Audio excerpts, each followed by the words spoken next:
انسان جب سچے دل سے تکلیف میں اللہ کو پکارتا ہے نا، تو اللہ بڑے پیار سے اپنے بندے کو سنتا ہے۔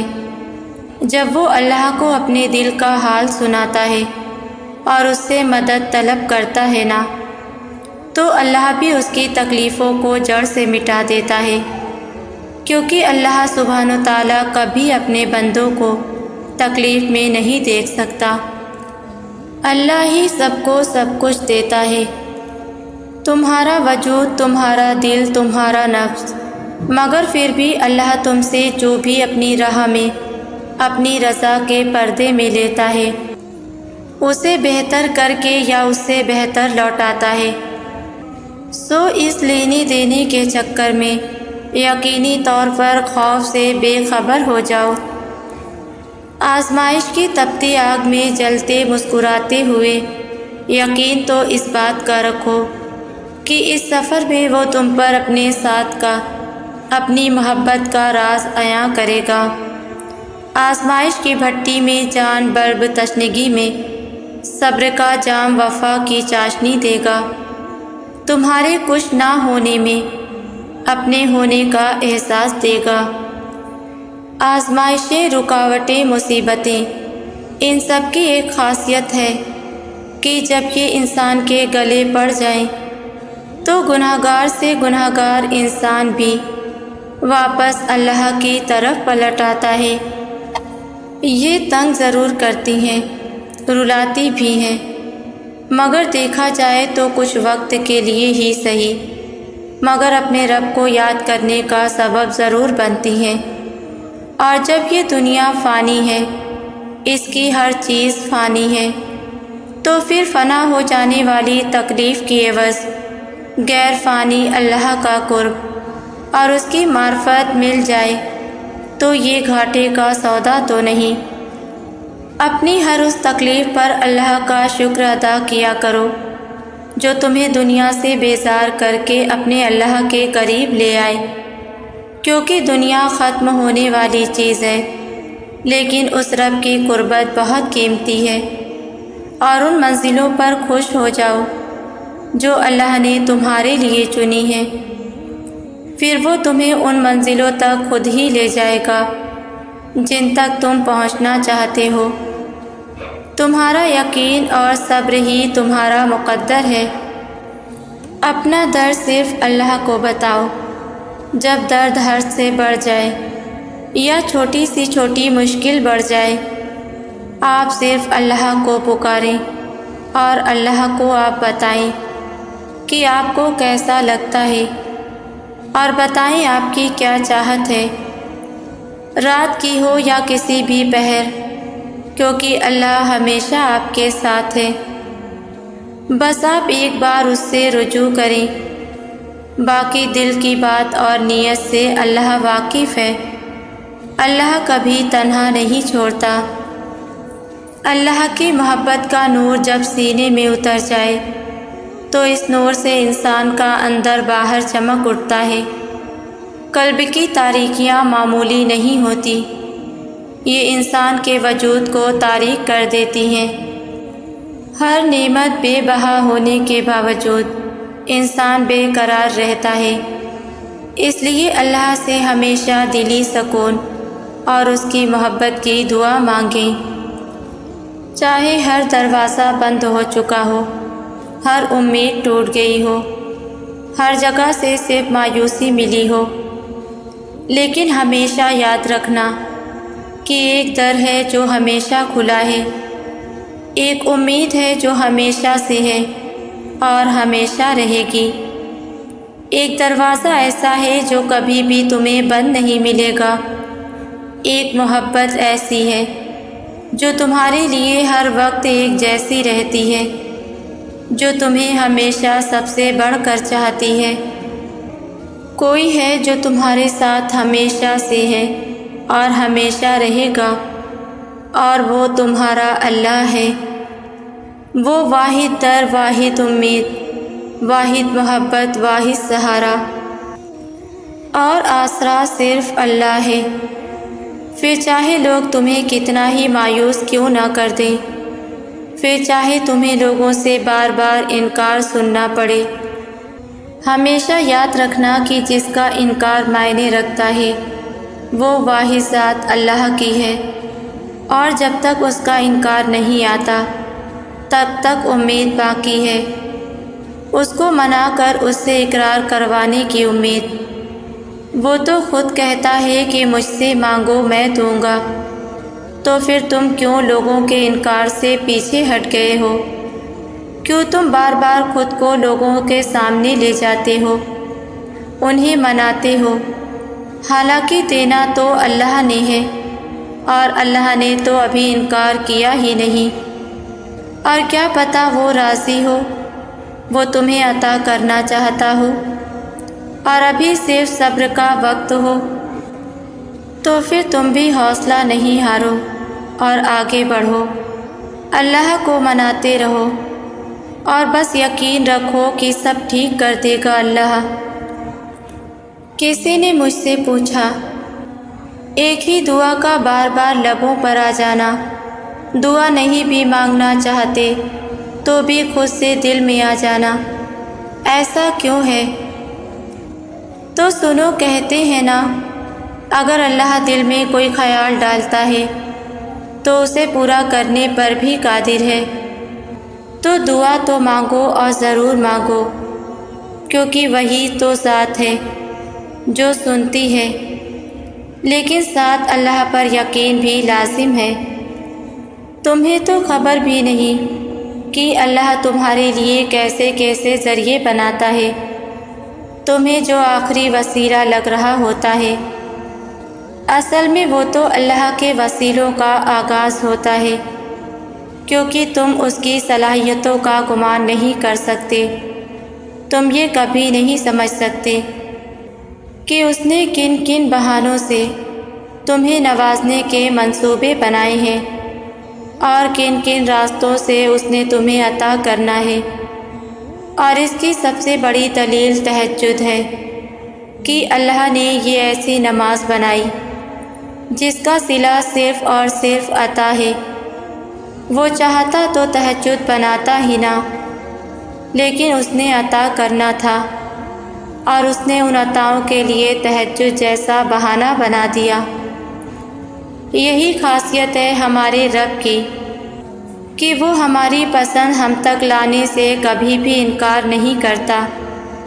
قبولیت کی ایک راہ بند ہو جائے تو وہ فوراً دوسری راہ دکھا دیتا ہے۔ تو اگر تم بھی کسی ایسے ہی معجزوں کی راہ کی تلاش میں ہو تو وہ راہ تہجد ہے، وہ نماز جس کے وجود کا مقصد ہی قبولیت ہے۔ یہی نماز ہے جو فرض نمازوں کے بعد ایسی واحد نماز ہے جو اللہ سے کن کہلوانے کی طاقت رکھتی ہے۔ زندگی کے کچھ مسائل خود حل نہیں ہوتے، ان کو حل کرنا پڑتا ہے۔ اپنے آپ کو کچھ اذیتوں سے خود نکالنا پڑتا ہے۔ یہ آسان نہیں ہوتا، مگر یقین کریں جتنا ہمیں مشکل لگ رہا ہوتا ہے اتنا بھی مشکل نہیں ہوتا۔ بس پہلا قدم لینے کی دیر ہے۔ اللہ کی مدد ان کے لیے آتی ہے جو خود اپنی مدد کرتے ہیں۔ آپ اس رب پر بھروسہ کر کے پہلا قدم اٹھا کر تو دیکھیں، اور اس بات پر کامل یقین رکھیں کہ وہ رب آپ کو تنہا نہیں چھوڑے گا۔ اپنا یقین حضرت ابراہیم علیہ السلام جیسا بلند کر لیں کہ جنہیں آگ میں جھونکا جا رہا تھا، مگر انہوں نے کہا کہ میرے لیے میرا رب کافی ہے۔ جو رب ابراہیم علیہ السلام کا تھا وہی آپ کا بھی رب ہے۔ ہم میں سے ہر شخص یہ چاہتا ہے کہ اسے زندگی میں ہر طرف آسانیاں ملیں، لیکن کوئی یہ نہیں چاہتا کہ وہ کسی دوسرے کے لیے آسانی کا سبب بن جائے۔ حالانکہ یہ قدرت کا قاعدہ ہے کہ اگر ہم دوسروں کے راستے آسان کرنے میں لگ جائیں تو ہمارے راستے کی مشکلات ختم کر دی جاتی ہیں، اور یہی حقیقی خوشی اور سکون کا ذریعہ ہے۔ میں نے اپنے نصیب کے لیے پریشان ہونا چھوڑ دیا ہے، کیونکہ میں نے سب کچھ اپنے رب پر چھوڑ رکھا ہے اور اپنے رب سے اچھا گمان رکھتی ہوں۔ جب بھی کوئی برا خیال مجھے گھیر لیتا ہے تو میں رب پر بھروسہ کر کے اپنے خیال کو بدل دیتی ہوں، یہی سوچ کر کہ میری قسمت میرے رب نے لکھی ہے، پھر جیسی ہوگی اچھی ہوگی، اور رب بھی تو وہی کرتا ہے جیسا انسان اپنے رب سے گمان رکھتا ہے۔ جو انسان کے لیے بہتر نہیں بہترین ہوتا ہے۔ دعائیں تو اللہ کو سب سے پیاری ہوتی ہیں، اور ٹوٹی پھوٹی دعائیں جن کو جوڑنے کے لیے ہمیں الفاظ ہی نہیں ملتے، جنہیں ترتیب دینے کے لیے ہمارے پاس ہنر ہی نہیں ہوتا، وہ دعائیں اللہ کی سب سے لاڈلی دعائیں ہوتی ہیں، کیونکہ وہ جانتا ہے کہ آپ نے درد کے کس مقام پہ پہنچ کر وہ مانگی ہیں اور کتنی تڑپ سے مانگی ہیں کہ زبان بھی انہیں بیان کرنے سے قاصر ہو گئی ہے۔ اللہ کو اپنے بندے پہ بڑا پیار آتا ہے جب اس کا بندہ آدھی ادھوری دعائیں کر کے کہتا ہے کہ اب کیا کہوں، کیسے کہوں، تو سب جانتا ہے، میری خاموشی سمجھ لے۔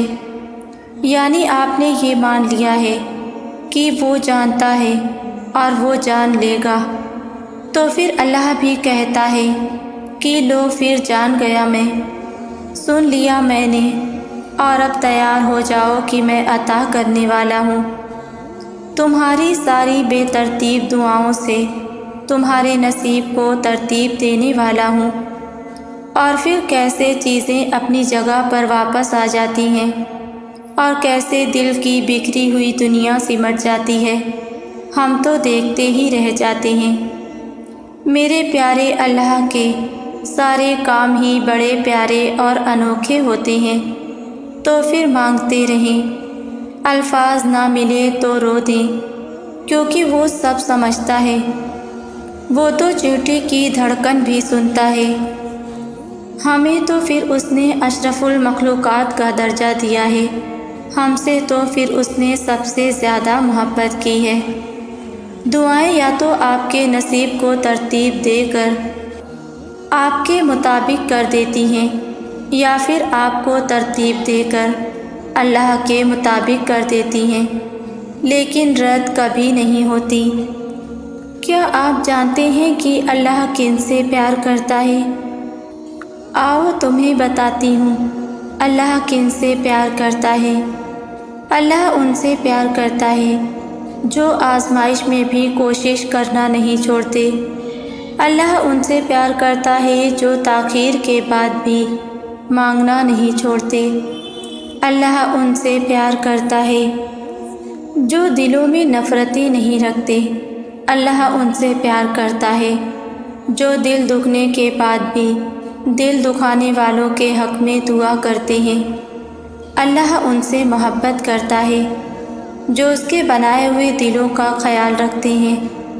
اللہ ان سے پیار کرتا ہے جو گناہ کرنے کے بعد توبہ کر لیتے ہیں، اس گناہ پہ اڑے نہیں رہتے۔ اللہ ان سے پیار کرتا ہے جو اس کی راہ پہ بھلے صحیح طرح سے نہ چلیں لیکن کوشش کرتے رہتے ہیں۔ اللہ ان سے پیار کرتا ہے جو اپنی نیکیوں کی آڑ میں دوسروں کے گناہوں کا چرچا سرے عام نہیں کرتے۔ اللہ ان سے پیار کرتا ہے جو کسی کو بھی اپنے وجود سے تکلیف نہیں پہنچاتے، پھر چاہے وہ خود کتنی ہی تکلیف میں کیوں نہ ہو۔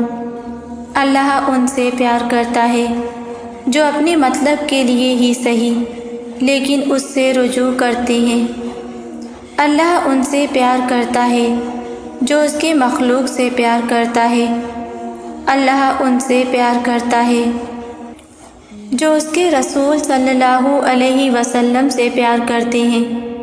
اللہ ان سے پیار کرتا ہے جو اس سے پیار کرتے ہیں۔ اور آخر میں تمہیں بتاؤں کہ اللہ کن سے سب سے زیادہ پیار کرتا ہے؟ جو آزمائش سے دوچار ہوتے ہیں، جن پہ حالات بہت سخت ہوتے ہیں، کیونکہ وہ یہ جنگ اللہ کی رضا کے لیے لڑ رہے ہوتے ہیں۔ اور ان کے لیے اللہ نے سب سے بڑا انعام رکھا ہوتا ہے۔ جانتے ہو وہ انعام کون سا ہے؟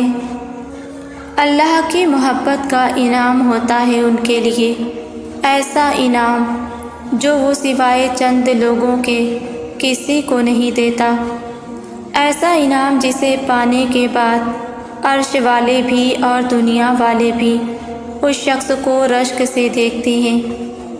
تو بس وہی انعام تمہارے لیے بھی ہے، تمہارے لیے بھی اللہ ہے، اور اس کے بعد تو نہ کچھ چاہیے ہوتا ہے، نہ کوئی خواہش رہتی ہے۔ جتنی زیادہ آزمائش اتنا ہی زیادہ صلہ۔ تو پھر آئندہ کبھی بھی اللہ کی محبت پہ سوال نہیں کرنا کہ اللہ مجھ سے محبت نہیں کرتا، کیونکہ یہ جھوٹ ہے۔ وہ تم سے بے پناہ محبت کرتا ہے اور ہمیشہ کرتا رہے گا۔ نہ تو تمہارے گناہ اس کی محبت بدل سکتے ہیں، نہ ہی تمہارے اعمال۔ جب آپ کوئی کام کرنے کا ارادہ کرتے ہو اور آپ سوچتے ہو کہ ایسا کیسے ہوگا، کوئی راستہ نظر نہیں آتا، تو آپ اس کام سے پیچھے ہٹ جاتے ہو۔ اسی طرح جب آپ دعا مانگتے ہو اور قبولیت کے راستے نظر نہیں آتے تو آپ مانگنا چھوڑ دیتے ہو۔ بات صرف آپ کی اپنی سوچ کی ہے اور آپ کے یقین کی ہے۔ آپ کی سوچ، آپ کا یقین ہی ناممکن کو ممکن بنا سکتا ہے۔ سالوں سے مانگی ہوئی دعا اب تک قبول نہیں ہوئی اور لگتا ہے کبھی قبول نہیں ہوگی، کیونکہ کوئی راستہ ہی نظر نہیں آتا قبولیت کا۔ لیکن پھر بھی دل اسی ایک دعا کے ارد گرد گھومتا رہتا ہے۔ ہاتھ جب بھی اٹھتے ہیں اسی کی التجا کرتے ہیں۔ لگ رہا ہے کہ ناممکن ہے، پھر بھی چاہتے ہوئے بھی دل سے خیال نہیں نکال پا رہے ہو۔ تو سنو، دعا کچھ بھی کر سکتی ہے، مطلب کچھ بھی۔ جب بھی دعا کے لیے ہاتھ اٹھانا اور وہ ایک ہی دعا کا فوراً لب پر آ جانا بے وجہ نہیں ہوتا۔ اللہ دل میں بھی وہی ڈالتا ہے جو اس نے مقدر کا حصہ بنایا ہوتا ہے۔ اب یہاں سوال آتا ہے، نصیب تو پہلے ہی لکھا جا چکا ہے، پھر وہ کیسے ملے گا جو ہم نے چاہا؟ ہو سکتا ہے جو ہم نے چاہا وہ ہمارے نصیب میں نہیں۔ تو دعا وہ واحد ہتھیار ہے جس کو اللہ نے وہ طاقت دی ہے جو مقدر کے لکھوں کو بھی آپ کی چاہ سے بدل سکتی ہے، ناممکن کو ممکن بنا کر آپ کے سامنے لا سکتی ہے۔ فوراً قبول نہ ہونے کا مطلب ہرگز یہ نہیں کہ اللہ ناراض ہے یا کبھی قبول نہیں ہوگی، بلکہ اللہ نے تو آپ کے دل کو ایک ہی دعا پر روک کر آپ کو اشارہ دے دیا کہ قبولیت کی جا چکی ہے، مقدر بدل جایا کرتے ہیں، اس لیے مانگنا نہ چھوڑنا۔ راستوں کے اندھیروں سے گھبرا کر بس امید کا دامن نہ چھوڑنا۔ بات صرف یقین کی ہے، یقین سے مانگی گئی دعا کبھی بھی رد نہیں ہوتی۔ اس لیے دل میں یہ خیال آنے ہی نہ دو کہ جو ہم نے مانگا وہ ملے گا یا نہیں، بلکہ اس رب پر اور اپنی مانگی گئی دعا پر اتنا یقین رکھو کہ جو مانگا ہے وہی ملے گا۔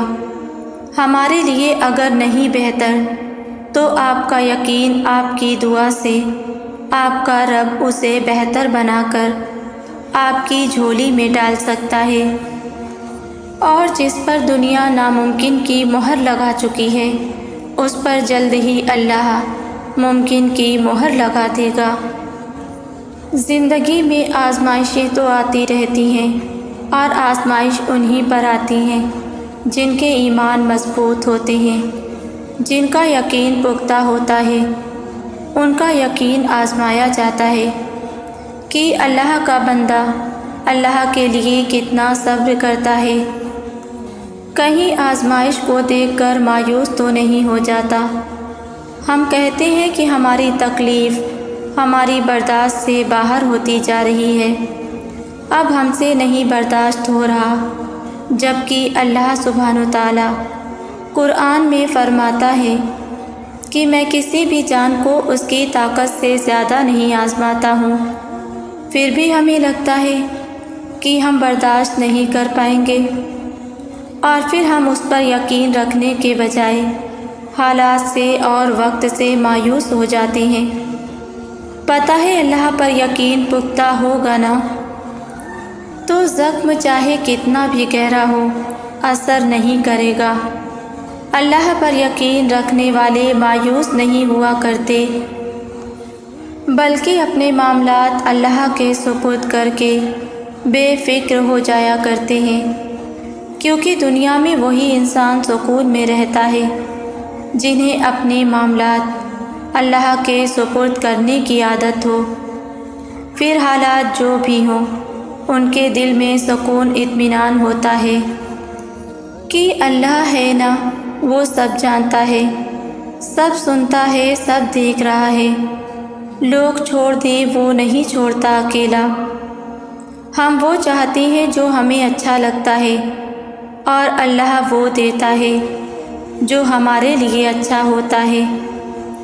اور جب ہم اللہ کے دیے پر راضی ہو جاتے ہیں نا تو اللہ بھی ہم سے راضی ہو جاتا ہے۔